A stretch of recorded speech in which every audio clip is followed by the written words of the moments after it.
Good morning प्यारे बच्चों, मैं हूं आपकी एजुकेटर पूर्णिमा मातर सिंह। आई होप आप सभी बहुत अच्छे होंगे और घर पे स्वस्थ होंगे, खुश होंगे।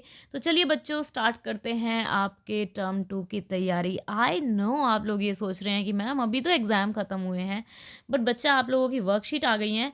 और वर्कशीट में एक चेंज ये है कि आपकी जैसे पहले क्या होता था कि मंडे वाले दिन ना आपकी आती थी मैथ की, साइंस की और साथ के साथ आपकी हिंदी की वर्कशीट आती थी। अब की बार आपकी एक ही दिन में, जैसे आज 13 दिसंबर है, तो हिंदी की भी आई है, इंग्लिश की भी आई है, मैथ की भी आई है, साइंस की भी आई है। ठीक है? तो सभी सब्जेक्ट की जो वर्कशीट है एंड एसएसटी की भी आई है। पाँचों के पाँचों सब्जेक्ट की एक ही दिन में आपकी वर्कशीट आई है, तो ये आपको पाँचों करनी है। तो बैठ जाइए अपनी कॉपी खोल के और टर्म 2 की तैयारी के लिए रेडी रहिए। क्योंकि सिलेबस अभी काफ़ी रहता है, आपको तैयार कराना है पूरा का पूरा। तो चलिए, वर्कशीट नंबर है आपकी 42। ओके, 13 दिसंबर डेट है आज। सोशल साइंस की वर्कशीट है, क्लास आपकी 10th है। तो ध्यान से समझना है, मैन्युफैक्चरिंग इंडस्ट्री को हम समझेंगे। जब आप 9th क्लास में थे, आप लोगों को पता है कि जो मैन्युफैक्चरिंग इंडस्ट्री है, ठीक है, वो हमारी सेकेंडरी सेक्टर में आती है। ठीक है, जब हम जो नेचुरल चीज़ें होती हैं, ठीक है, प्राइमरी मटेरियल यानी कि जो रॉ मटेरियल होता है, उससे जब हम कुछ और बना लेते हैं, तो वो मैन्युफैक्चरिंग इंडस्ट्री में आ जाता है। फॉर एग्जाम्पल, आपके पास गेहूँ है, गेहूँ से आपने या तो आटा बना लिया या फिर ब्रेड बना लिया। तो जो ब्रेड बनाने की प्रोसेस है वो कहाँ बनेगी? मैन्युफैक्चरिंग इंडस्ट्री में बनेगी। ठीक है, सेम उसी तरीके से जैसे आपने शुगर केन से आपने, यानी कि जो गन्ना होता है उससे अगर आपने शुगर बनाई, तो शुगर किस इंडस्ट्री में आएगी? मैन्युफैक्चरिंग इंडस्ट्री में आएगी। ठीक है बच्चा, तो चलिए, production of a goods in large quantity, काफ़ी बड़ी क्वांटिटी में जब हम प्रोडक्शन करते हैं गुड्स का, आफ्टर प्रोसेसिंग, किसको प्रोसेस करेंगे? रॉ मटेरियल को। किस चीज़ में? मोर वैल्यूएबल प्रोडक्ट्स में। क्योंकि जो गेहूं है उसको हम रो तो खाने को तो खा सकते हैं, लेकिन उतना ज़्यादा नहीं, हम उसकी रोटी बनाकर ही खाना पसंद करते हैं। ठीक है, तो हमने उसको मोर वैल्यूएबल उसमें चेंज कर लिया, तो इसको कहते हैं हम मैन्युफैक्चरिंग। क्या होता है? गुड्स का प्रोडक्शन करना, लार्ज क्वांटिटी में करना, किसको प्रोसेस करके? रॉ मटेरियल को मोर वैल्यूएबल चीज़ों में चेंज करके। शुगर से फॉर एग्जांपल हमने क्या किया? शुगर केन से हमने शुगर बना लिया, यानी शुगर केन गन्ना हो गया। People employed in the secondary activity manufacture the primary material into finished good. Okay, the works employed in the steel factory, car, breweries, textile industry, bakeries etc fall into this category. Okay बच्चों, चलिए next पे।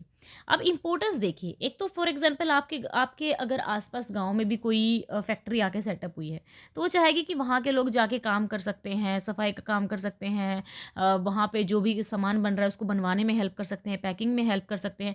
तो definitely जहाँ पे भी manufacturing industry set होगी, वो क्या करेगी? लोगों को रोज़गार ज़रूर देगी, तो एम्प्लॉयमेंट ज़रूर प्रोवाइड करेगी। अब एक सबसे बड़ा जो फ़ायदा हुआ है मैन्युफैक्चरिंग इंडस्ट्री का, वो एग्रीकल्चर को भी हुआ है। क्योंकि देखो, पहले एक हल से खेती की जाती थी, है ना? एक हल होता था, उसको लग के 3-4 पूरे फैमिली के मेंबर लग के उसको चलाते थे, जब जाके खेत जुतते थे। आज के टाइम में क्या है? ट्रैक्टर बन गया है और ट्रैक्टर से ही लोग क्या करते हैं? अपना हल जोतते अपना खेत जोतते हैं। तो उससे क्या हुआ? मॉडर्न हो गई हमारी एग्रीकल्चर इंडस्ट्री।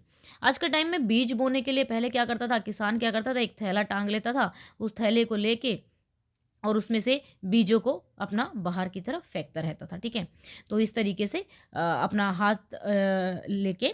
लेकिन अभी क्या है? मशीन ही ऐसी है काटने की भी, और जो बुआई की है, जुताई की है, तो मॉडर्नाइजेशन हो गया है एग्रीकल्चर का। ठीक है, ब्रिंगिंग डाउन रीजनल डिस्पैरिटी।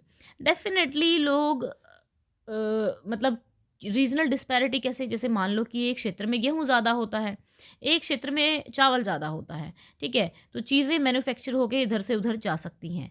किसके थ्रू? ट्रांसपोर्ट हुई। अब गाड़ी बनी, गाड़ी किस में बनी? किस चीज़ से बनी? जो है मैन्युफैक्चरिंग इंडस्ट्रीज में बनी।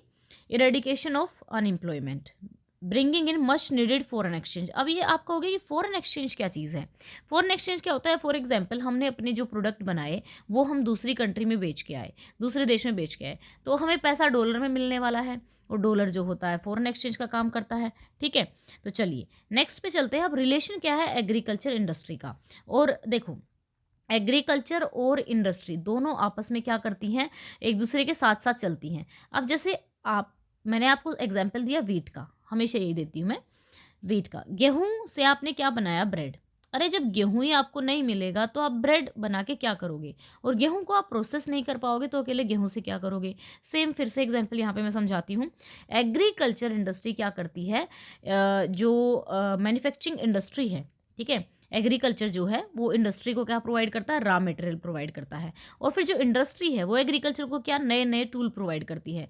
जैसे एग्रीकल्चर का मॉडर्नाइजेशन हो गया ना, तो ठीक है, agriculture and industry are not exclusive of each other, एक दूसरे से अलग नहीं है, वो एक साथ साथ चलती है। For example, agriculture based industry dependent on agriculture for raw material, whereas industry provide various products such as the irrigation pump, fertilizers, pesticides, machine tool, etc. to agriculture. Agriculture productivity has increased with the help of this product. Manufacturing industry has not only associated in increasing agriculture production but also made the production process very efficient. तो चलिए बच्चा इसके question answer करते हैं। बहुत आसान है, तीनों कर लिए हैं। पहले क्वेश्चन में पूछ रहा है कि what do you understand by manufacturing industry. Right a short note on importance of manufacturing industry. Agriculture और इंडस्ट्री एक दूसरे के पूरक कैसे हैं, ठीक है, कॉम्प्लीमेंट्री मतलब पूरक कैसे हैं, एनालाइज करना है स्टेटमेंट को। तो चलिए इसके आंसर लिखते हैं अभी। तो ये है हमारा first question, what do you understand by manufacturing industry?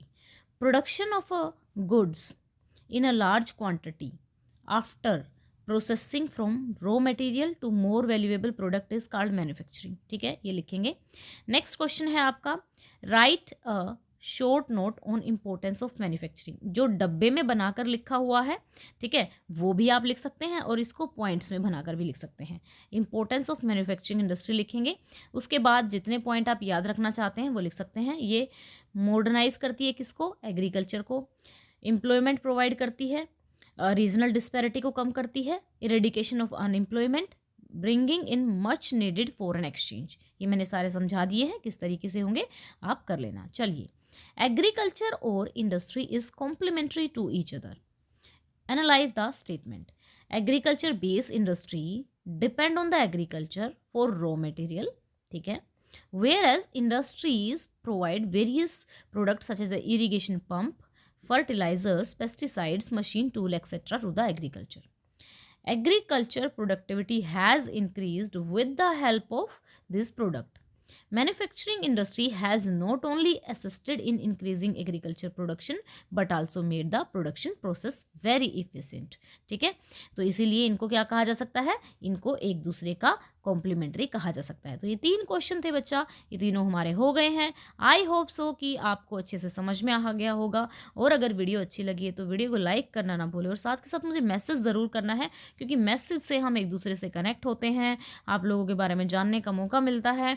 Okay बच्चों, और मैं आप लोगों को रिप्लाई भी करती हूँ, ठीक है बच्चा। कोई डाउट है तो कमेंट करके पूछ सकते हैं। Thank you, have a nice day, may God bless you. अच्छे से पढ़ते रहो, आगे बढ़ते रहो।